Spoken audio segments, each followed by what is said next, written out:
Yes, ok les gars, salut à toutes et tous, let's go, bienvenue dans ce nouvel épisode de notre série Hack Market. Aujourd'hui, je vais vous parler d'un outil essentiel que vous voyez souvent, très souvent même sur mes graphiques, la zone pivot qu'on a ici en orange. Et elle me permet tout simplement d'identifier le sens principal à trader sur chaque actif. Alors personne n'en parle, mais pour gagner sur les marchés, c'est essentiel, vous devez toujours avoir un sens principal et travailler uniquement, principalement dans ce sens-là. Pour ceux qui ne me connaissent pas encore, moi c'est Max et j'ai fondé Passion Trade, l'application qui vous aide à progresser et à performer dans votre trading. Tous les jours, vous recevez des signaux sur le Forex, le Gold, les indices et le Bitcoin avec des vidéos d'analyse et des graphiques expliqués pour vous permettre de comprendre, d'apprendre et d'encaisser au quotidien avec nous sur l'application. Le lien pour télécharger l'app et nous rejoindre gratuitement est bien évidemment dans la description de cette vidéo. Alors, première chose, qu'est-ce qu'une zone pivot? Une zone pivot, c'est tout simplement une zone clé sur le marché qui va agir comme un point d'équilibre entre l'offre et la demande. Ok. En d'autres termes, pour faire plus simple, c'est un niveau où le prix va soit rebondir, soit casser pour donner une impulsion dans un sens précis. On le voit juste ici, cette semaine, quand on est arrivé sur la zone, soit on avait un rebond, ok, pour donner une nouvelle impulsion, soit on avait une cassure pour donner une impulsion du coup dans le sens inverse. Ok, on a eu une cassure du coup, ça a donné une impulsion baissière pour aller sur la zone juste en dessous. Ce qui est important à comprendre, c'est que cette zone, moi, elle va me permettre de savoir dans quel sens le marché veut aller. Si c'est plutôt à la hausse ou plutôt à la baisse. Et donc de savoir tout simplement si je suis dans la tendance ou à contre-tendance. Et donc derrière, de pouvoir ajuster mes tailles de position, parce que vous le savez, les probabilités de gain sont beaucoup plus élevées si on suit la tendance. Et du coup, dans un second temps, ça va me permettre également d'éviter les faux signaux et de me concentrer uniquement sur les setups les plus puissants. En l'occurrence, les setups qui sont et qui suivent la tendance. Alors, avant de vous expliquer comment tracer ces fameuses zones pivots, vous devez connaître le time frame qu'on va utiliser et sur quel horizon de temps la zone pivot va être valable. Tout ce que je vous donne là, c'est ma façon de faire depuis des années maintenant. C'est une technique qui fonctionne pour moi et qui donc a de grandes chances de fonctionner pour vous aussi. Mais évidemment qu'il y a sûrement plein d'autres façons de faire pour avoir au final le même résultat. Ok. Donc ces zones pivots, on va les tracer en allant sur l'unité de temps 4 heures et elles vont être valables toute la semaine. Notez bien ça, les gars. 4 heures, ok. 4 heures pour tracer la zone pivot qui est valable toute la semaine. Donc tous les week-ends, on le fait ensemble d'ailleurs, en live tous les week-ends. Alors c'est souvent, pour la plupart du temps, le dimanche. Là, je sais que ce week-end, on va décaler ça à samedi, parce que j'ai des rendez-vous le dimanche, donc ça va pas être possible. Mais tous les week-ends, on se retrouve en live pour mettre à jour nos graphiques, pour préparer nos zones, préparer notre plan de trading. Et donc tous les week-ends, eh bien, on met à jour cette fameuse zone pivot sur tous les actifs. Alors on ne le fait pas sur tous les actifs parce que ça prendrait pas mal de temps, parce qu'à chaque fois je prends le temps d'expliquer pas mal de choses, mais on le fait en général sur 3, 4, 5 actifs, et ça vous permet d'apprendre, de comprendre et de progresser, puisqu'on fait tout ensemble. Ok. Donc comme je vous disais, ces zones pivots, on les trace. Il ne faut pas que je perde le fil. L'objectif, c'est pas de faire une vidéo trop longue, je regarde l'heure, ok. C'est d'être concis et précis. On va le faire ensemble juste après. Deuxième chose, excusez-moi, j'ai pas envie de me perdre, je me concentre. Deuxième chose, comment est-ce qu'on va tracer, comment on va faire, comment on va s'y prendre pour tout simplement tracer cette fameuse zone pivot. Je vais vous donner deux techniques et on va passer sur l'Ethereum, qui est juste ici. On va passer sur l'Ethereum et on va le faire ensemble. J'ai aucune zone qui sont tracées sur mon graphe pour le moment, donc on va le faire ensemble.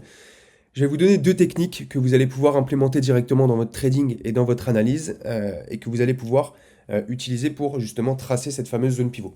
Je pourrais vous en donner beaucoup plus et rentrer vraiment dans les détails, mais ce n'est pas l'objectif. Je veux que vous ayez les bonnes zones pivot sur votre graphique et donc pour ça, il faut évidemment aller à l'essentiel et faire les choses correctement. Avec les deux techniques que je vais vous donner, vous ne pouvez pas vous tromper et vous aurez à coup sûr les bonnes zones pivot. La première chose à faire, ça va être d'identifier le flux en 4 heures. Donc là, on voit très bien que le flux est baissier. Pourquoi on voit que le flux est baissier? Parce qu'on a des plus hauts à chaque fois. Hop, excusez-moi, des plus hauts, juste ici, juste ici, juste ici, qui sont de plus en plus bas, d'accord? Et on a des plus bas qui sont eux aussi de plus en plus bas. Et donc on a un flux qui est baissier. Si on veut le voir sans se prendre la tête, sans même regarder les plus hauts et les plus bas, eh bien on se sert comme d'habitude de notre fameuse MM50, moyenne mobile 50, en 4 heures, qui nous donne le flux et la tendance en un coup d'œil. Si on est en dessous, le flux est baissier. Si on est au-dessus, le flux est haussier. En l'occurrence, on est en dessous, donc le flux est baissier. Le flux peut être haussier, baissier, ou il peut être neutre. Ok, ça arrive. Si j'avais fait la vidéo peut-être à ce moment-là, eh bien le flux aurait plutôt été neutre, puisqu'on on avait une moyenne mobile 50 complètement plate et un marché qui stagnait. D'accord? Là, pour le coup, on est plutôt baissier. Ensuite, vous allez pouvoir vous aider de l'indicateur des points pivots qui va vous indiquer où sont les points pivots mensuels et les points pivots hebdomadaires. On l'a juste ici sur mon graphique. On voit très bien les points pivots mensuels, pour le coup, donc c'est un indicateur. Et on peut se mettre rapidement les points pivots hebdomadaires qui sont juste ici, qui vont être calculés pour justement toute la semaine.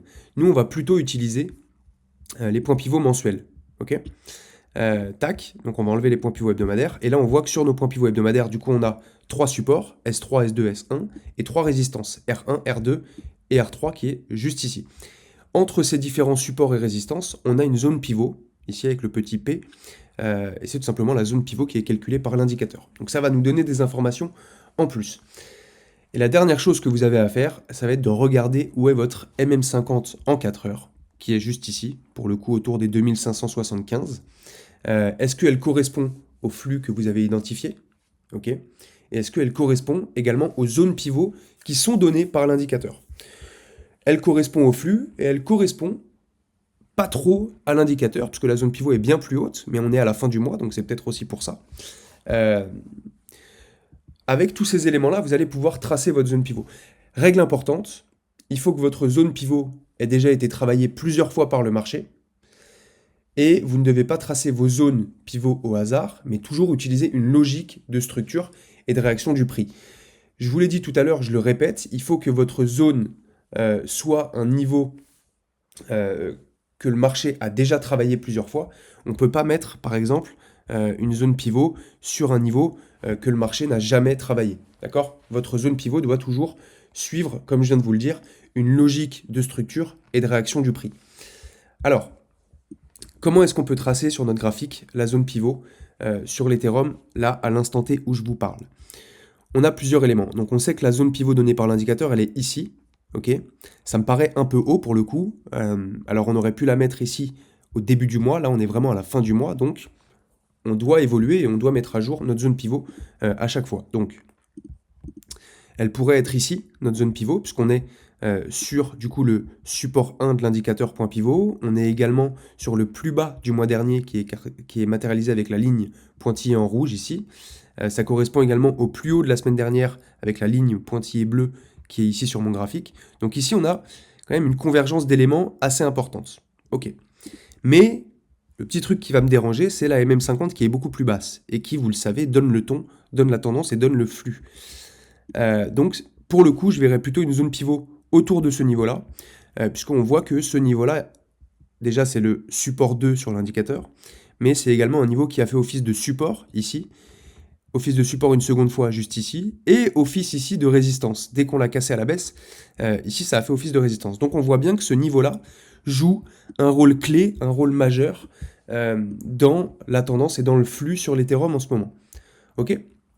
Donc voilà comment on peut tracer notre zone pivot pour le coup sur l'Ethereum. Comment utiliser la zone pivot du coup pour trader par la suite? Alors premièrement, elle va nous donner un sens à trader. Là, si on veut suivre le flux, eh bien il faudrait trader à la vente. Et deuxième chose, elle va nous donner une zone sur laquelle on va pouvoir intervenir.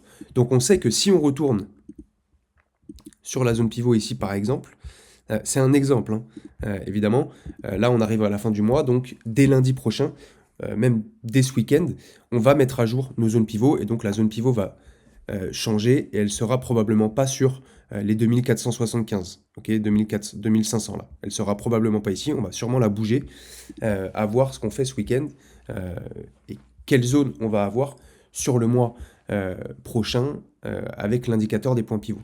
Okay, parce que tous les mois, ça s'actualise. Et donc là, les niveaux qu'on a ici ne seront pas les mêmes le mois prochain. Et donc c'est pour ça qu'on doit faire tous les week-ends ce petit travail d'actualisation, de mise à jour des graphiques. Donc là, on sait que si on retourne sur cette fameuse zone, eh bien ça peut être une belle zone pour vendre ou pour acheter si on casse par le haut. Okay, si on repasse par exemple au-dessus et qu'on a par la suite un espèce de pullback sur la zone, eh bien ça peut être un niveau à surveiller pour potentiellement acheter. Ok ? C'est très puissant. Ce système de zone pivot, c'est très puissant parce que ça va vous permettre d'éviter les faux signaux, ça va vous permettre de trader dans le bon sens du marché, de suivre le flux. Ça va améliorer également la précision de vos entrées en position et ça va, pour le coup, réduire le stress que vous pouvez avoir et l'incertitude que vous pouvez avoir puisque vous aurez une meilleure lecture du marché et donc ça va grandement vous aider. N'hésitez pas à vous entraîner sur vos graphiques. Je peux vous donner des exemples. Cette semaine, par exemple, on avait une zone pivot en 4 heures sur le gold. Alors en 4 heures, je vous dis en 4 heures, mais c'est sur toute la semaine. On avait une zone pivot cette semaine sur cette zone des 2915-2920.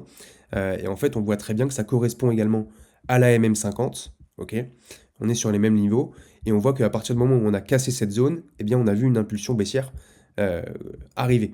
Sur le DAX, on peut prendre également le DAX, on peut enlever du coup les indicateurs, hop, on n'a pas besoin. Le DAX, on sait qu'ils sont haussiers, on a considéré qu'ils étaient à la hausse tant qu'on était au-dessus de cette fameuse zone des 21 900. Okay, la semaine prochaine, on va mettre à jour ces différentes zones. On peut aller regarder également le Dow Jones. On va s'enlever les indicateurs, hop, on va regarder ça. Le Dow Jones, cette semaine, eh bien, on savait que si on était en dessous de la zone des 44 300, eh bien, le flux était plutôt baissier. Ça a plutôt pas mal fonctionné, même si ça n'a pas énormément bougé.